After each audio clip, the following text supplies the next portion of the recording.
നിങ്ങൾ കരയുന്നത് ആരും കാണുന്നില്ല എന്ന് നനയ്ക്കരുത്.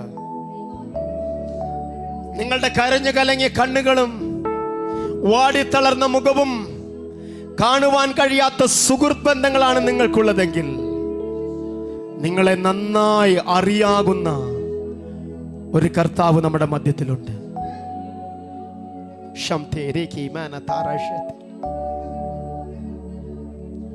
അടുത്ത ആഴ്ച എങ്ങനെയാ, അടുത്ത മാസം എങ്ങനെയാ, അടുത്ത വർഷം എങ്ങനെയാണ്, എൻ്റെ പഠനം എങ്ങനെയാണ്, എൻ്റെ മുൻപോട്ടുള്ള ജീവിതം എങ്ങനെയാണെന്നൊക്കെ പലതും ഓർത്ത് ചിന്തിച്ചിരിക്കുന്ന പ്രിയപ്പെട്ടവരെ, നിങ്ങൾ ഒരു വാക്ക് കൽപ്പിച്ചാൽ അത്ഭുതങ്ങളെ ഉളവാക്കുവാൻ കഴിയുന്ന ശക്തി നിങ്ങളുടെ മകളിൽ പകർന്നിട്ടുണ്ട്. മോശെ, നീ വടിയൊന്നെടുത്ത് ചെങ്കടലിനോടൊന്ന് വിഭാഗിക്കാൻ പറഞ്ഞാൽ അതിനെ വിഭാഗിക്കുന്ന ഒരു ശക്തി. Hallelujah, hallelujah. യോർദാന്റെ നദിയിൽ നിന്റെ കാലം എടുത്തു വെച്ചാൽ അത് രണ്ടായി പിളർന്നു മാറുന്ന ഒരു ദൈവത്തിന്റെ ശക്തി. ഹല്ലേലൂയ.